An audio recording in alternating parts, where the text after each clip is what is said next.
Hi, Jeff Merrill from JMYS with Butch Ringelspaugh and Mark Pittman aboard the Nordic Tug 42 Long Dog. We are at the Trawler Fest, and Mark had this great idea. He's watched Butch's channel, Aqua-Cultured, really cool video channel. You're 8,000, 9,000 subscribers now. It just rolled over 8,000 recently. Beautiful, beautiful. And so we thought we'd get together and just talk about the cruising lifestyle, which is part of what the cruising conversations are. Mark owns a trawler, Butch owns a trawler.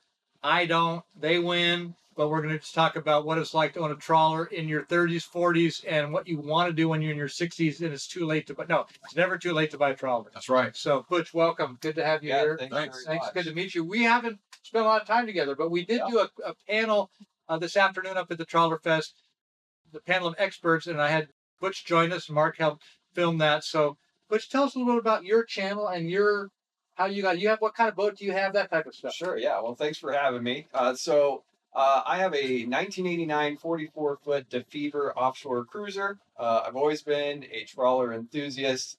I've had several boats over the years. I've been living aboard for about 12 years now. I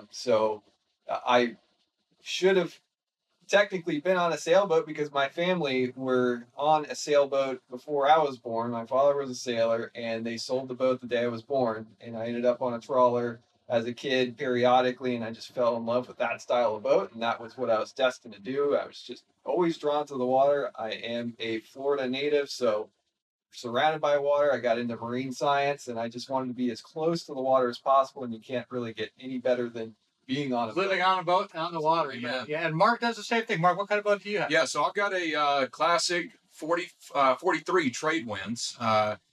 Great boat, sun deck style, Taiwanese trawler. Love her a lot. Twin Lehmans. We are cruising actively from the Keys. We're currently in South Carolina, but we're heading back to the Keys here right after Trawler Fest after a very expensive haul out, which that is boat life. So what do you do? But really looking forward to it. Butch's YouTube channel is part of what brought me to ownership and getting into this industry as well. Very informative. No sales pitch involved with this stuff. A lot of DIY. He helps answers a lot of the questions that new prospective owners are looking for. How much does it cost to live on a trawler? How do you fix this? How do you fix that? How do you select a trawler? What do you look for? And so thanks. You did a significant part of that. Well, so it's really an honor to hear that I helped you to where you are now. Yeah, that is cool. It's a community. It's a lifestyle. So we'll put your YouTube channel right in here with the address for it, and you can subscribe to it because it's been fun. I've watched a couple of videos. What I found is interesting. So it's fun talking to another YouTuber. I don't have the time to watch other videos very much. I've watched a couple of yours, so I'd have a little bit of an idea of who you were when you came here because Mark put this together, but I don't want to mimic or copy somebody else. So I kind of have come to the conclusion, maybe you too, is that you either create content or you consume it. And if you create and consume, you might get mixed up. I'd get mixed up anyway, being the older guy here. So it's fun to get together and talk about things. I want to say that one of the things that I noticed when I was watching one of your videos is I love the music. And so I have Shazam on my iPhone. In 100 years, this will sound really crazy. What does that mean? Maybe even in 2 months. But I Shazammed it, and this group's called the Hip Abduction. Yeah. They're awesome. Do you know those guys, or how did you find their music? So I do know those guys. They're from St. Petersburg, Florida. They're a very talented band.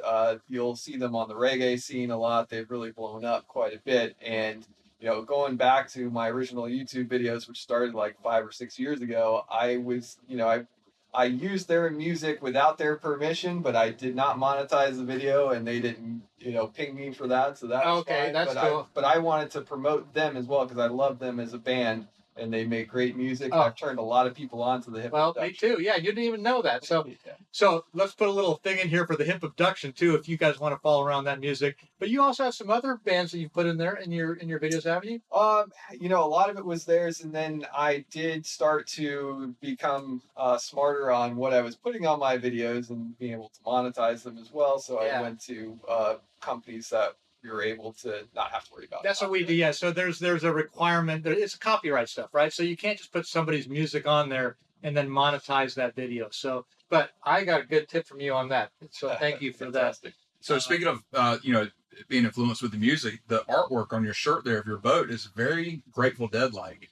Oh yeah, absolutely. It's got some good vibe to it, and I like it. I like it too. Good colors. a good buddy of mine helped me develop the design. He has his own brand called Last Local, and he also puts on a floating concert in the St. Petersburg area. That's been a big hit over the past few years. So there's some videos I've seen of you where you're anchored out with all kinds of kayaks and rafts. You even had the big sunbum gorilla, one of my heroes. Yeah. Is that from that event? That was from that event. Yeah, Okay. It was called Mad Beach Boat Stock.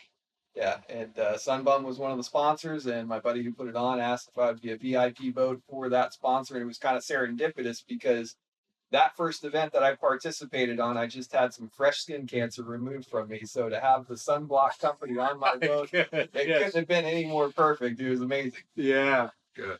Do you know what the name of the sunbum gorilla is? Sunny. Sonny. Yes. My daughter Ellie, who's helping film this, is pregnant with him and my first grandchild. And the baby girl is going to be named Sunny after the gorilla in the sunbum commercial. Well, maybe not so, but sorry, Sonny, when you're watching this, when you can watch it, you can say, "Oh, Grandpa." All right. Now, Aqua-Cultured, how did you come up with that name? Because I know you have a marine science biology kind of background, right? Yeah, that's a good question. So Aqua-Cultured is the name of my boat. So I have motor vessel Aqua-Cultured, but that was a play on words, really. It's kind of a dual meaning thing. My background is in marine science. I was really into coral aquaculture. I worked in aquariums as a curator, so I grew endangered species of coral and was working towards my master's degree as well in coral reef ecology. And I segued into the business that I am in now, which is still in the aquarium industry, but I'm not keeping fish alive anymore. I'm in a different sector of that industry, and I wanted to still stay connected with aquaculture in some way. And I thought it'd be great to come up with a boat name that had a dual meaning. So Aqua-Cultured is not only what I used to do, but it's who you are. When you're cultured by something, you're a product of your environment. So I'm a product of the aquatic environment that I grew up in. I love it. So I like to say I am aquacultured. Good. Well, I do know that amongst some communities, they look at cruisers and boaters as major destroyers of marine environments. And something I like about what you stand for and what you've done, you've gone to, I don't want to say preach, but you've certainly gone to educate to the opposite of that. How, just the same as hunters and fishers are incredible nurturers of natural resources, boaters can be too. Do you have anything to mention on that? Yeah, absolutely. I mean, some people will think that boats are destructive and they're pollutants or whatever, but when you live on a boat, you're really in tune with the environment, and you use a lot less than you will on land in a house. So you're cognizant of how much water you're using, how much trash you're producing, how much electrical you're using. So you're more in tune to being more on the conservative side rather than just wasting. So, and by being in the water all the time, seeing all the fish, you really care about them, want to make sure that they're protected. And so you don't want to put bad things into the environment or abuse our environment in any way. So being on a boat definitely helps you become more in tune with nature and more conservation minded. Tell us about your decision to buy the DeFever 44, what other boats you looked at, how that process worked, where you bought, because we do a lot of boat brokering, and I'd be interested to hear about yours too, because I don't remember exactly how that all went. So let's talk about you, Butch. Yeah, absolutely. So the boat before my DeFever was a 1986 48-foot Californian cockpit motor yacht. So it's a semi-displacement hull. It had a lot of trawler characteristics, but it wasn't really the true trawler that I was looking for, but I got a lot of good experience on that boat. The price was right. Had to fix up a lot of things. And when I got to the point that I could afford the next boat, I honed in on a trawler. And, it was kind of guided by my budget and what I wanted to do with the boat. So the three boats that I narrowed it down to were the DeFever 44, the Krogan 42, and Grand Banks, and they were between the 42 and 49. They were all at that time kind of similar in price in the vintage. What year were you shopping? Because it's 2023 now. Yeah. When was this? So this was about 8 years ago. So pre-pandemic. Yes. And there were a lot more selection, a lot more choices back then. Yeah, there was definitely a. Did you find the boat in Florida? I did, yeah, in Longboat Key, Florida. So Cool. that worked out real nice. It was local to where I was at the time in St. Petersburg. It was just a few-hour cruise from Longboat Key to bring her back to my home port. And I've been just so happy with the choice I've made. It's a great boat, and 2 stateroom? it is a 2 stateroom. Yep. Master stateroom is aft, and then you've got a V berth up forward. But 2 heads, fly bridge. Yep. Yeah, absolutely. The DeFever, the things that make it such a great boat are the living comfort of it. You have this big, spacious aft deck. You have this gigantic fly bridge, and so you combine that fly bridge with the aft deck, and your outdoor living space is incredible. Yeah. And it doesn't even take away from boat handling. Like you would think, by having all that enormous deck space, that when you're backing into a slip or pulling in somewhere, you would have difficulty seeing. But Just the sight lines are amazing on that boat. And the fly bridge, the controls are forward on the boat, so you can have really good visibility up front. That's a fly bridge where you can see the windlass. Yeah.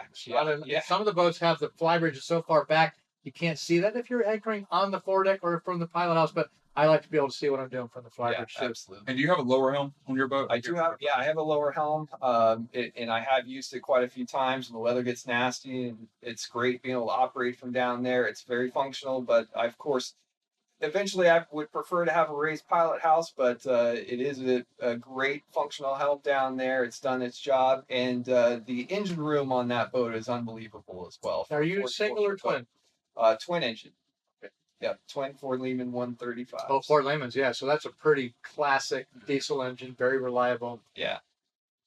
And I went from Caterpillar 3208 turbos down to the Ford Lehman naturally aspirated, and I was really wanting the naturally aspirated engines because there's less complication, and if something goes wrong, there's usually a little bit less cost involved. Are they painted red? They're definitely red. Okay.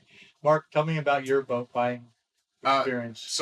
Why on earth would you want to be a trawler owner? Well, foolishness, but a love for the sea. My fuelishness? Foolishness. Okay, Foolishness. right. But no, my boat's great. It's the sun deck model. I have a king size bed on my boat, which not many people can say. How long? That. You're That is 40? amazing. 43. Yeah.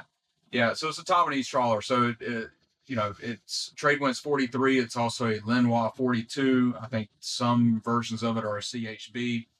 Many molds coming from the same. It's just kind of depending on who put it together in the end, what changes it up. But twin Lehman's, she's a great boat. A bit of she needs some love in many ways, but that's also good. It makes me a more responsible owner for my next boat. Learning, because the only way you can do this if you're hands-on. You cannot properly own a boat if you don't know how to do things. And it's just part of the lifestyle too. It's a certain joy. You have to be self-sufficient, You do. and you have to understand how things work. And it's not what we would call a Lexus experience, where if you have a problem, you call the dealer and you take it back to the dealer. Boats require constant care and feeding, constant attention, and what better way for you to be able to help people buy a trawler than being a trawler owner yourself? Absolutely. And roping in your pals like Butch to be able to talk with us. This is great. It's a small community, and that's another great thing about it too. The community is everything in the boat world. I'll say business, but world. So someone wants to buy a trawler and wants to live aboard their trawler. That is not an easy thing to do right now. So we'll start with you on this one. How did you figure out, once you bought the trawler, where you were going to keep it, and were there any issues that you ran into with the full-time cruising versus live aboard, or the variation there, insurance-wise? Okay, there's a lot of aspects. Yeah. So it's kind of a running joke in my family that there's a blinking red neon sign just going off above me, constantly pointing me in the right direction. I went into this purchase of my boat completely unprepared. Which is one thing I've learned, being part of JMYS, is to have all the steps laid out before the purchase. I didn't do that. I did it the other way. But luck would have it that I learned those things at the time, and just they dropped right in my lap, and I was able to pull them together last minute and make it work. I would not advise anybody to rely on that ever. but it tended to work out. Don't do what you did, but don't what you did worked out for you. It worked out for me. Was your boat also in Florida? Yeah, I was in Miami, so I was living in Alamorada, and so it was a really easy transition for me, and insurance wasn't terribly hard for me either because what year was your purchase? What year did I make the purchase, or what year's the yeah. I made the purchase in 2022. Okay. 2022. All right. So last year. Yeah, last year. Yeah.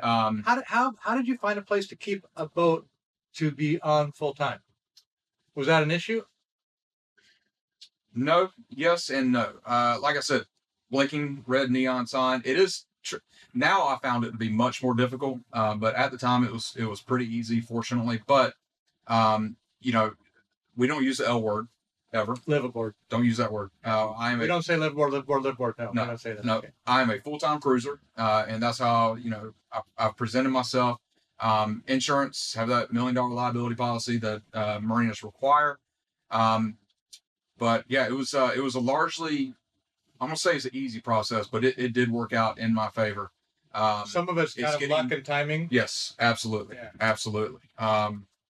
But the industry is certain. The climate of the industry has certainly changed just in that 1 year. It's gotten more and more difficult to get insurance. What about your experience? So you buy the boat. You already had the other boat. You had the Californian. Yes. Yeah. Were you full timing on that? I was full timing on that. And was that in St. Pete? It was in Madeira Beach, Florida. Okay. So it's just west of downtown St. Petersburg on the beach side of the peninsula, the Pinellas County peninsula.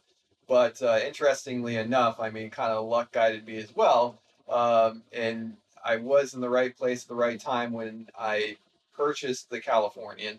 So the boat prior to that I was trying to purchase was owned by an acquaintance of mine, and it was a 1976 53-foot Gulf Star trawler. Oh. And so they had owned the boat a long time. It had been sitting just doing nothing for 7 years, and they said, it needs some love. Why don't you work on it? You can live on it, and we can work out the sweat equity and then make a deal later on down the road. And as I was getting further on down the road with the boat, I lived on it for about a year in a marina that I probably shouldn't have lived aboard, and I was the only person back. Were you a sneak aboard? I might have been a little. Statute of limitations have expired. Yeah. And when the time was getting close that I was going to make a deal with them and I needed to start looking for the next marina, I stumbled across this little gem of a marina called Madeira Bay Docks, and it was just a little marina with floating docks right across the street from the beach. I contacted the dock master, and she was super nice. Shout out Shirley Nelly. She helped me potentially move into that marina, and they only allowed 5 or 6 liveaboards in that marina. They were permitted only for 5 or 6. There's maybe 40-something slips in there, and that boat fell through on the purchase for me. I kind of mixed up the words on that, but the purchase did not work out on that boat. Yeah, the deal fell through. Yeah, and so Shirley Nelly said, hey, I've got this Californian in the marina that you were wanting to move that boat to, and I think that deal is going to fall through. It's under contract right now. Come check it out. And I looked at it and I said, yeah, I think this will work out. The price was right, and it happened to be in the marina that I was able to move into and live aboard for, one of the 5 liveaboards there. Wow. Good. The general rule of thumb is that a marina would like 10%, but no more than that, of their population or tenants to be live aboard.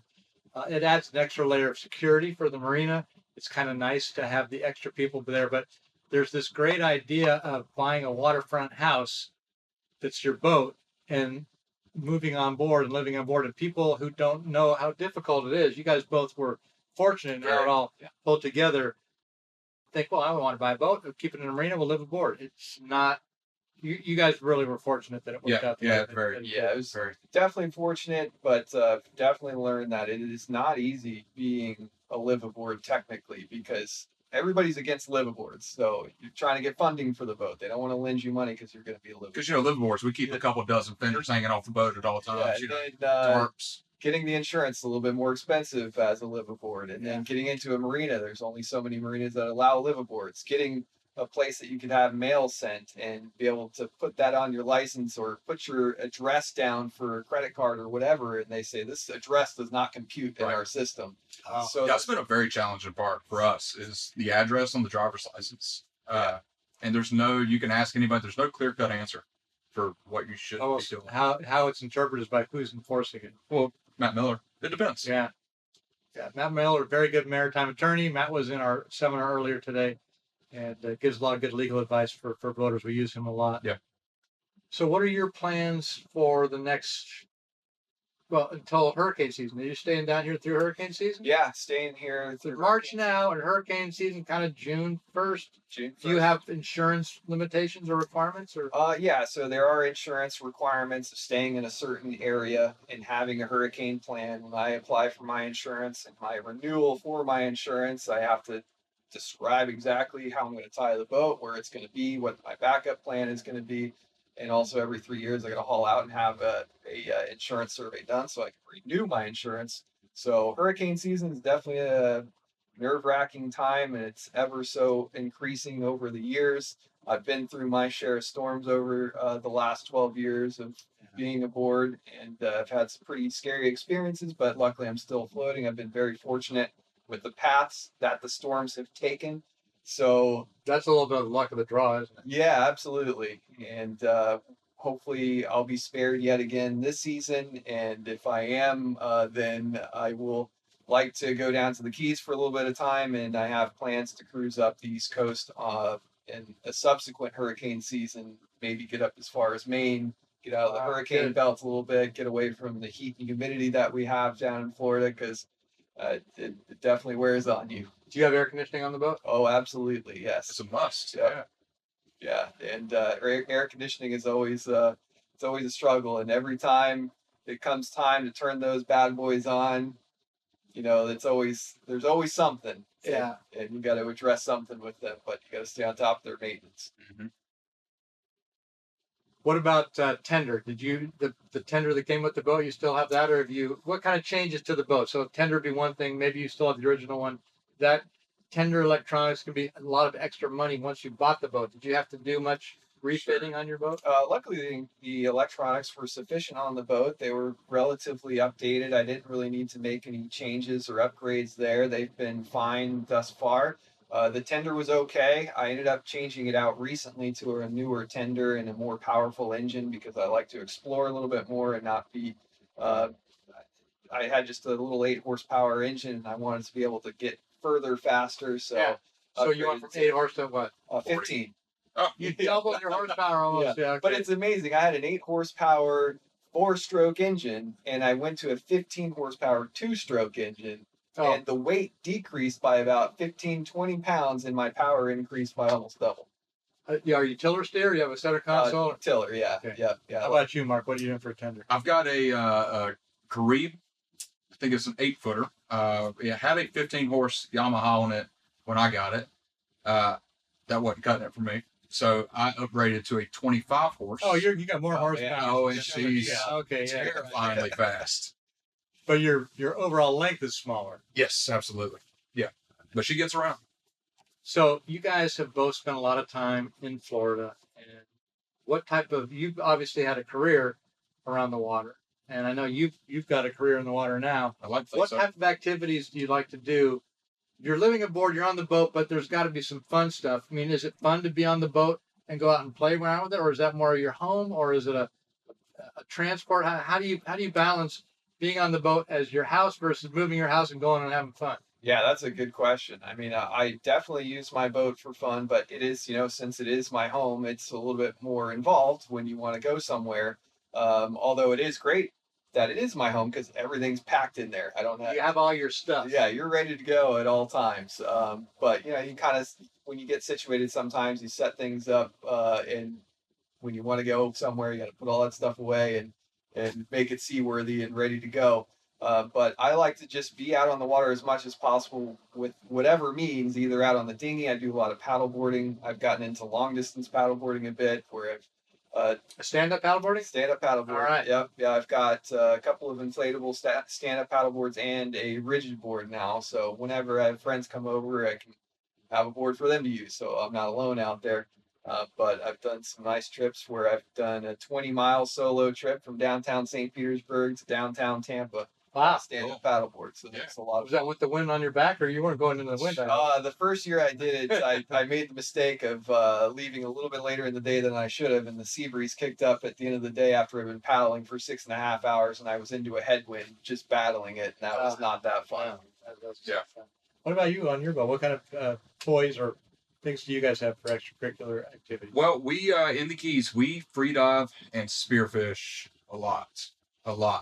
So that's gear for that takes up a lot of the boat. We're water hounds. We stay on the water. We live the life completely and fully. We absolutely love it. Just to touch base again, real quick though, on the travel part of it. This job does require quite a bit of travel. Yeah. And wanted to quick shout out to my slip neighbors, Rick and Beth on Lake Effect in Georgetown, South Carolina right now. They called me a little while ago before we started filming saying, hey, want to let you know winds are getting up to the 50s tonight. Wow. We know nobody's home. What would you like us to do? Is there anything we can do to help you? That is great. So thanks, Rick and Beth, again, Lake Effect. They just kind people, and goes back to the community, just how great this whole community is. And that's you just make so many great friends. But well, and I'll add on to that it really doesn't matter which boat you have. It's the people that really make the whole experience. You can have a canoe if you want. And there's some people that are kind of hermits, not as many, and they don't see them. And there's those that it's more of a social thing than I think many people realize. Yeah, you do get to know everybody, and you do depend on each other. You help each other out. I remember going to a rendezvous when I was with Nordhaven, and there was two Nordhaven 40 guys side by side.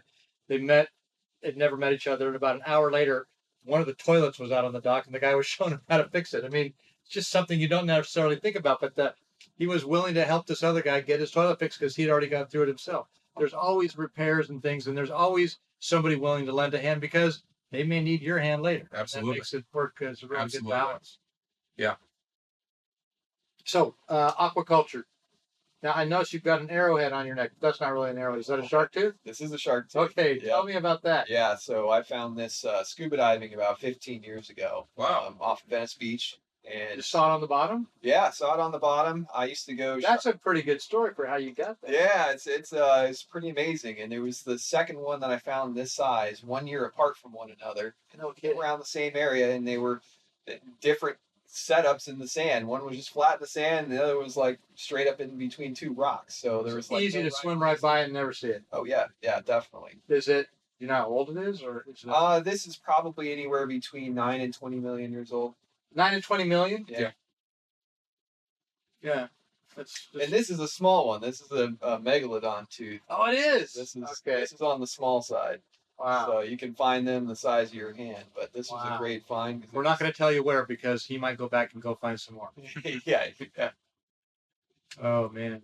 Well, we've got the Trawler Fest wrapping up tomorrow. We want to get together with Butch, who came up here to come see us. What other stuff you guys want to talk about? Dinner. Yeah, we've had a long day. We're ready for dinner.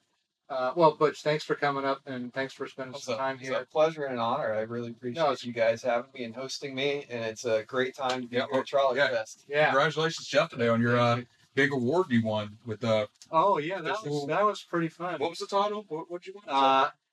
I was presented an award tonight by Passage Maker for being an ambassador to help them with their Trawler Fest, and I've been a presenter at Passage Maker for over 20 years. That's amazing. Everyone in the community really appreciates you for what you're doing. Thank you. I thank you personally for your welcoming arms. Yeah, no, you've been a great addition to the team, and now we've got another friend with Butch, and we'll just keep getting together. So. And it's so amazing because I've been going to Trawler Fest for like 12, 13 years. So to be able to now be a participant here and to meet Jeff and Mark here, it's just amazing. It's a small world. That's great. Well, little did you know, we're going to commission you for our next training captain as well. So stay tuned. Yeah, you're a Coast Guard licensed captain, right? Yeah. I have a 100 gross ton master captain license. Yep. So on that, I know we're going to try to wrap up, but what advice would you have for somebody watching this who's thinking about buying a trawler? From what you've learned, I know that's a very open-ended question, but answer it any way you want to. Yeah, that's definitely it's a good question. If you are looking into getting a trawler, obviously, you know what your budget is and you do your research and watch the YouTube channels and go to the Trawler Fest, get on as many boats as possible, talk to as many people as possible that have the experience on these boats. Let them know what you want to use the boat for, what's important to you, what's not, and that will really hone you into what's out there for you, what's meant for you, because you will find the right boat for you. Luckily, I spent a lot of time on other boats that helped me by process of elimination of what I liked. I don't, what I too didn't small, like. too big, too weird, whatever. Yeah. Absolutely. So I know exactly what I'm looking for, but knowledge is key. Just inquiring minds or what you need to have to find what you want. Something I tell people when they're asking me, a lot of people ask, what is the best boat? What is the perfect boat? And I say, well, a boat is a tool. You don't grab a flathead screwdriver to turn a Phillips head screw. You get the right tool for the right job. And there's no such thing as a bad boat or a perfect boat. It's what boat works best for you. That's well stated. Yeah. Yeah. And unless you're a billionaire, it's always going to be a compromise. Wait, we're not billionaires? Yeah. Wait, when did that happen? Okay. Yeah. The perfect boat has the fewest compromises. I always thought the perfect boat was the next boat because it's that was elusive and you can't get there, but kind of narrowing it down, how many staterooms, how many heads, flybridge or not, single twin, there's a lot of choices, but I think the main thing is, and you guys are proving it, is doing it. You could be still searching if you wanted to and trying to find the ideal boat, getting a boat, and then figuring out what you like. You've already gone, how many boats have you had now? This is my third of a larger size boat. Yeah. So, and at your age, there may be another 1 or 2 or 3 boats in it once you get going. I hope so. Yeah, great. Okay, well, thank you everybody for watching. You can subscribe, and please subscribe to Butch's channel as well, Aqua-Cultured on YouTube. We are going to be watching that, and I don't know if we can sneak in any hip abduction music, but if you get a chance, check out that band. And any last thoughts? You ready to go? Man, thank you. I hope to see you all out on the water, and look forward to just having more people that enjoy what we enjoy doing. Sure, absolutely. Yeah. How about you, Mark? Yeah. Anything to close? No, had a great time. Thank y'all, everybody, for the opportunities to be here again. And we look forward to adding more to the table here. Right on. Okay, well, thanks everybody. We'll see you next time. Thank you.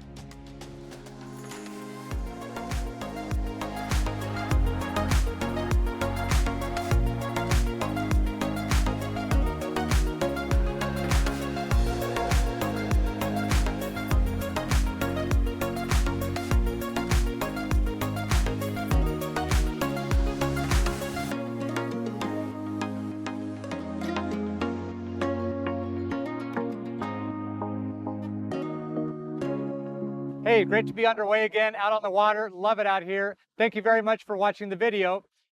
We have a couple of things you can do. One thing is you can click the bell to get a reminder when we post the next video. We love it when you give us those thumbs up.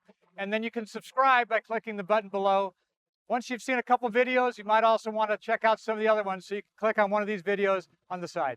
Thanks. We hope to have you come back here soon, and we'll be putting up more content shortly.